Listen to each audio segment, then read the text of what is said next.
উপস্থিত বিশেষ অতিথিবৃন্দ, আপনারা আমার ব্যক্তিগত তরফ থেকে এবং আমার পরিবারের পক্ষ থেকে সশত সালাম, অভিনন্দন এবং শুভেচ্ছা। 30 বছর পরে আপনারা আমাকে বরণ করে নিয়েছেন।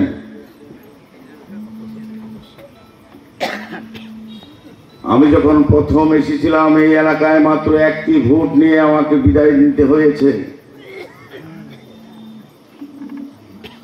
দীর্ঘ পথ পরিক্রমায় আজকে 36 বছরের মাথায় কাউন্সিলর সাহেব বলেছেন দ্বিগুণ হারে আমাকে সারা উপজেলার মানুষ দিয়েছে, এত সঙ্গে গবরাগড়ের মানুষও আমাকে দিয়েছে।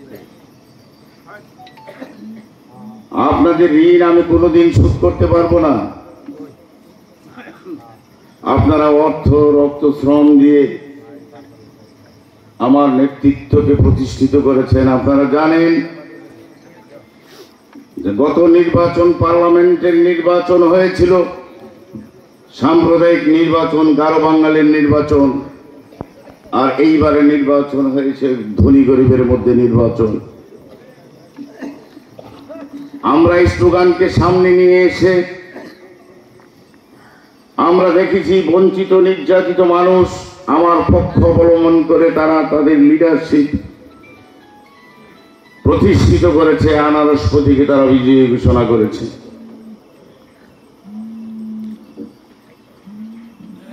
নির্বাচনকালীন সময় এবং নির্বাচনকালীন উত্তর সময়ে বিভিন্ন প্রকার ষড়যন্ত্র হচ্ছে। আমি রক্তের কথাটা এই কারণে বলছি যে গত কয়েকদিন আগে যে নির্বাচনের ফলাফল ঘোষণা করার সময় যে দৃশ্য হালুয়াঘাটবাসী সহ সারা বাংলাদেশের মানুষ দেখেছে, আজকে মাননীয় আমাদের এমপি মহোদয় সাহেব তিনি তার বাসায় বক্তব্য দিতে গিয়ে তিনি বলেছেন সুষ্ঠু সুন্দর নির্বাচন হয়েছে।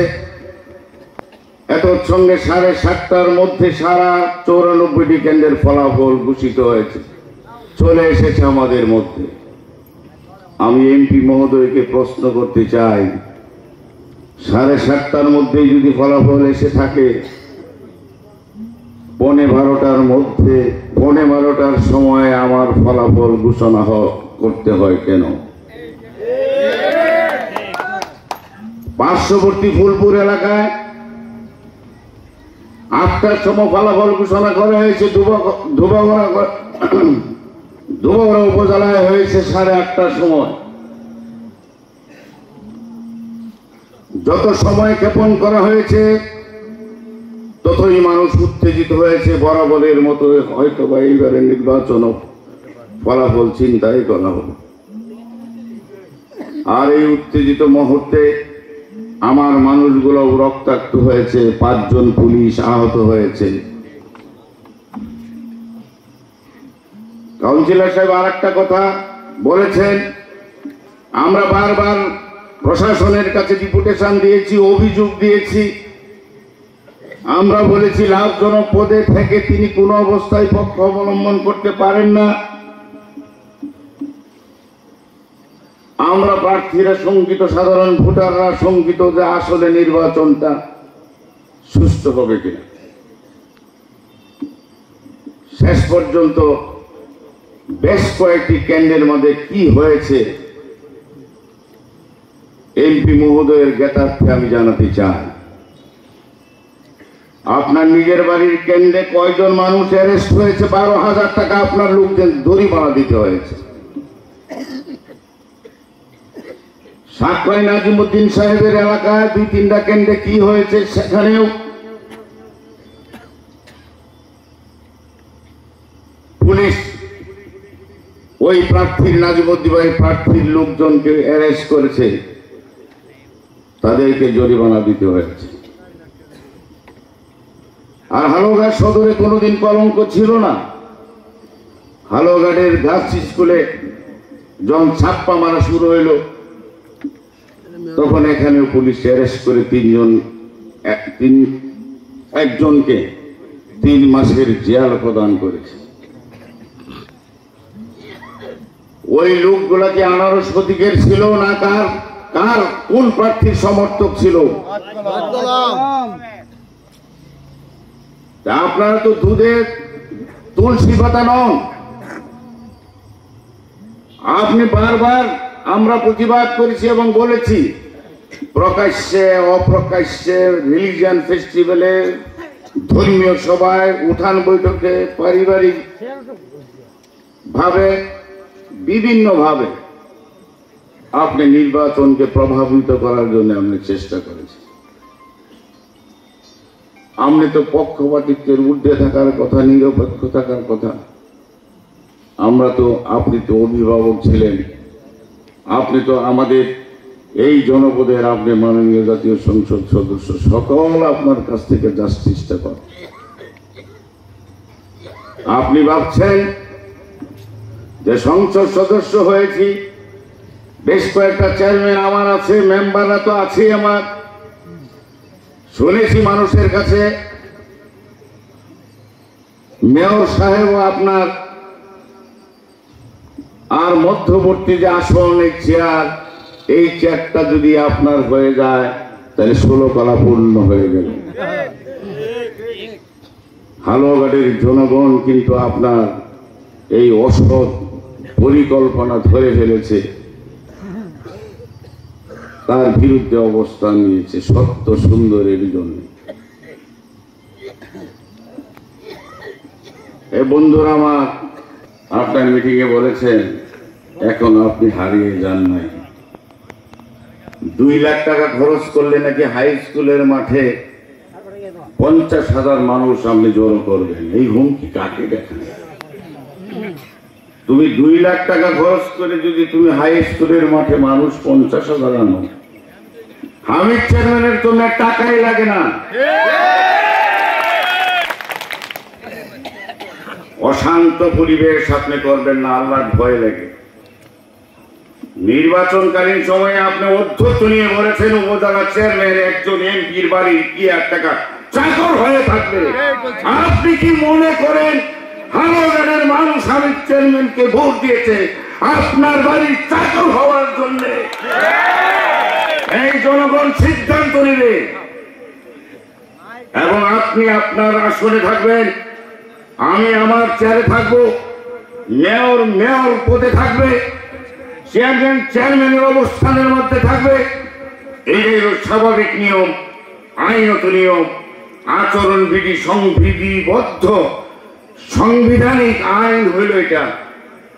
কেউ কারো চাকর না, আপনি ভুলে গেছেন। তবে যে ডেমি প্রার্থী যদি, আপনার প্রার্থী যদি পাস করতে হয় তবে ওইভাবে আপনি ব্যবহার করতে পারতেন, কিন্তু হামিদ চেয়ারম্যানকে আপনি পারবেন।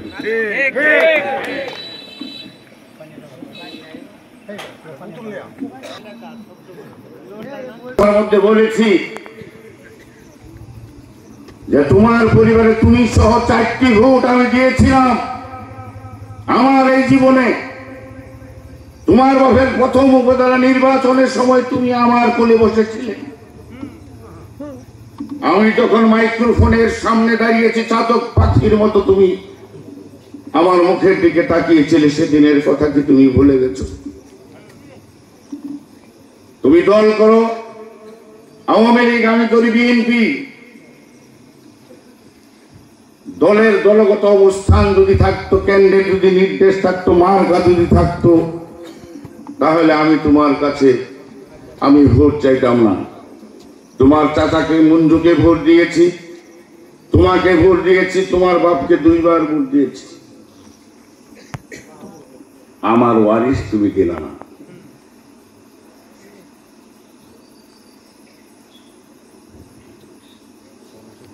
আর এই তারিখে সাম্প্রদায়িক গারো বাঙালির নির্বাচনে তুমি 22 এমপি হয়ে যে অত্যত্ব দেখাচ্ছ, জনবল এই জনপদ অস্থিতিশীল যদি হয়ে যায়, সমস্ত দায়ভার কিন্তু বন্ধু এই বাবাজি তোমাকেই কিন্তু নিতে হবে। আমি ওই লাইনে যাইতেছে না। গণতন্ত্র কি আপনি বিশ্বাস করেন? যদি গণতন্ত্রকে যদি আপনি বিশ্বাস করেন, ফারুক আহমদ খান আমাকে অভিনন্দন জানিয়েছে, সালমান উমর রুবেল আমাকে অভিনন্দন জানিয়েছে, ইমরান সালে প্রিন্স জানিয়েছে, জুয়েল আরাই জানিয়েছে, আফজাল খান জানিয়েছে, হালুয়াঘাটের সুজিজন অনেকে জানিয়েছে। আমার প্রতিদ্বন্দ্বী সংক্ষুব্ধ প্রার্থী ইঞ্জিনিয়ার ইকবাল আমাকে শুধু শুভেচ্ছাই জানায় নাই, আমার মার জানালার মধ্যে পর্যন্ত ইঞ্জিনিয়ার ইকবাল এসেছে, ইঞ্জিনিয়ার কামরুল এসেছে। এখন পর্যন্ত তুমি এই দেশের নাগরিক, 1 নম্বর ব্যক্তি, 20 কোটি মানুষের মধ্যে 300 এমপির মধ্যে তুমি একজন। তুমি এত গুরুত্বপূর্ণ পদে থাকার পরেও এখন পর্যন্ত নবনির্বাচিত চেয়ারম্যান, উপজেলা চেয়ারম্যানকে তুমি শুভেচ্ছা জানাও নাই। তুমি তো গণতন্ত্রই মানো না, তুমি শেখ হাসিনাকে মানো না, ওবায়দুল কাদেরকে মানো না, তুমি নির্বাচন কমিশনের পরিবর্তন তুমি মানো না, তুমি সংবিধান মানো না, সমস্ত কিছু লঙ্ঘন করে তুমি প্রার্থীর পক্ষে অবস্থান নিয়ে তুমি ভোট চেয়েছ। হ্যাঁ মাননীয় এমপি, তুমি সাবধান হয়ে যাও, এখনো সময় আছে। আমি তোমাকে সেলুট জানাই, তোমার উচিত জনগণের দেয়া রায়কে তোমার সেলুট জানানো উচিত। হামিদ চেয়ারম্যানকে ছিল না, তোমার বাপে চিন্ত, অন্যান্য নেতারা চিন্ত হামিদ চেয়ারম্যান কি জিনিস। এইবার এই এলাকার মানুষ রক্ত রক্ত শ্রম প্রায় 10 কোটি টাকা খরচ করে হামিদ চেয়ারম্যানকে এই চেয়ারে বানিয়েছে, চেয়ারে উপস্থাপন করেছে। কোন অবস্থায় জনগণের দেয়া রায় হামিদ চেয়ারম্যান অপমানিত করবে না। সম্মান আমাকে দিয়েছে, আমি তাদের সম্মান ফেরত দিব। আমি তাদের সেবাদাস হিসেবে থাকবো, আমি তাদের কর্মচারী হিসেবে থাকবো। আমি যত পাই তত আমি বাজেটে ঘোষণা করে দিব। তুমি বলেছো 26 কোটি টাকার কাজ করেছো 4.5 বছরে, 708 কিলোমিটার রাস্তা লাগে উপজেলা। আমি সদরের চেয়ারম্যান 90 দেশে থাকাকালীন সময়ে মাত্র 9 কিলোমিটার রাস্তা পাকা করেছি। তুমি 4.5 বছরে কয় কিলোমিটার রাস্তা পাকা করেছো? হালকাতা করো। তুমি তো একটা বাই চান্স এমপি, বিএনপি যদি নির্বাচনে আসতো, তোমার মতো নেতা কি উপজেলা চেয়ারম্যান হইতে পারত? একবার না উপজেলা নির্বাচন করছিলাম, 11,000 13,000 লয়ে বিদায় নিছিলাম। অনুরোধ করি, আমার নাজিমুদ্দি ভাই, উনি আমার বড় ভাই, তাকে আমি শ্রদ্ধা করি। 12 বছর তার সাথে রাজনীতি করেছি। নাজিমুদ্দি ভাই মুক্তিযোদ্ধা মানুষ, অত্যন্ত ভালো মানুষ। ভাইকেও আমি অনুরোধ করবো, ভাই আপনার লোকজন, আপনার সমর্থক শুভানুদ্দি যে আছে, তারা কোনো অবস্থাতেই যাতে সহিংস আচরণ না করে আপনার প্রতি বিনীত অনুরোধ রাখি। প্রশাসনের প্রতি অনুরোধ রাখি, আপনারা ড্রাস্টিক অ্যাকশনে যাবেন, আপনারা পরিবেশ পরিস্থিতি আমরা স্থিতি রাখবেন। আমরা বলেছি এটা শান্তনগরী হিসাবে আমরা গড়ে তুলব। তাদের অ্যালার্জি হয়েছে। কালকে প্রমোদ মানঘেরের ছেলে সাবেক এমপি জুয়েল আরাই এমপির সবার মধ্যে আমি বক্তৃতা দিলাম, কেন তাদের ধারণা আমি আওয়ামী লীগ হয়ে গেছি। আরে ভাই, আমি সেই সভার মধ্যে বলেছি জুয়েল আরাইয়ের সমর্থন এবং ভোট পেয়েছি, গারোর ভোট পেয়েছি, সংখ্যাগরিষ্ঠ হিন্দুর ভোট পেয়েছি, সংখ্যাগরিষ্ঠ বিএনপির ভোট পেয়েছি, জামাতে ইসলামের ভোট আমি পেয়েছি, আমি হেফাজতের ভোট পেয়েছি, সকল অংশের সকল সম্প্রদায়ের, তৃণমূলের একেবারে হরিজন পর্যন্ত, একেবারে নিম্ন শ্রেণীর ক্লাসের ভোট পর্যন্ত আমি পেয়েছি।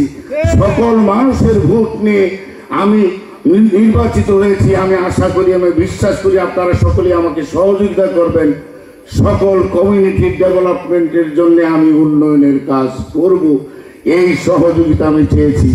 আমি বাইরে আওয়ামী লীগ হয়ে যাই নাই। যাই হোক, বন্ধুদের কাছে আমি অনুরোধ করি, মানুষ মাত্রই ভুল হয়, ভুল হওয়াটাই স্বাভাবিক। যখন হামিদ চেয়ারম্যানের ভুল হবে তখন আপনারা শুধরাই দিবেন, সরাসরি যাবেন। মরণ মাধ্যর নেতারা লয়ে যাইবেন না।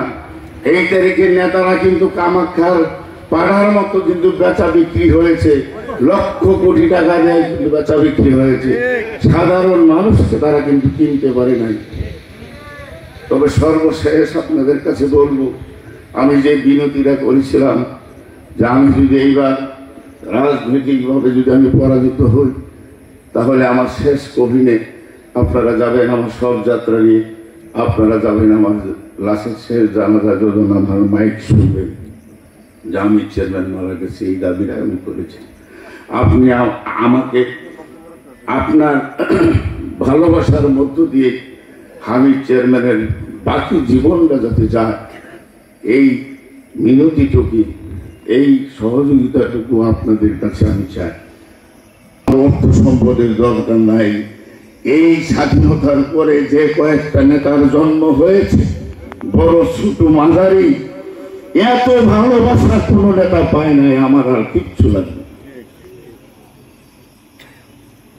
আজকে যারা সংগঠন অনুষ্ঠানে আমাকে চাবি উপহার দিয়েছে, গবরগোড়ার চাবি বাংলাদেশের প্রথম পা ফেলার সাথে সাথে যে এলাকা, সীমান্তবর্তী এলাকা, শুধু গবরগোড়া না, এই চাবিটা নিয়ে আমার পথ চলা শুরু।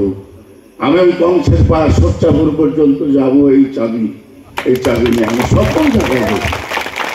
আপনারা সকলেই ভালো থাকবেন, আপনাদের মঙ্গল কামনা করি, শুভ কামনা করি এবং সর্বশেষ আবারও মিনতি করি, সরকারি দল, রাজনৈতিক দল, আওয়ামী লীগ সরকারে আছে, প্রশাসনের কাছে অনুরোধ করি, আমার সীমান্তবর্তী অঞ্চলের মানুষকে আপনারা নিরাপদে রাখবেন। কোন অবস্থাতেই অতীতের নেতারা প্রমোদ মানকিন সাহেব যেভাবে আপনাদেরকে ছায়া দিয়েছে, যেভাবে আলিয়াদপুর সাহেব ছায়া দিয়েছে আপনাদেরকে, যেভাবে আফজাল খান সহ অন্যান্য নেতারা ছায়া দিয়েছে, আমায় উপজেলার চেয়ারম্যান হিসাবে আমিও আপনাদেরকে ছায়া দিব। এবং যে কুচুকরি মহলকে ষড়যন্ত্র করতেছে, হে প্রশাসনের ভাইয়েরা, আপনারা সতর্ক দৃষ্টি রাখবেন। এই সীমান্তের মানুষ, এই দুর্ভাগ্য অসহায় মানুষ যারা পাহাড় করে বিএসএফের গুলি খায়, এই সকল মানুষকে আপনারা নিরাপদে রাখবেন। আপনারা জেনে রাখবেন, এই সীমান্তের মানুষের সাথে হামিদ চেয়ারম্যান আছে, ভবিষ্যতেও হামিদ চেয়ারম্যান এদের সাথেই থাকবে ইনশাআল্লাহ। আপনারা সকলেই ভালো থাকবেন। আসসালামু আলাইকুম।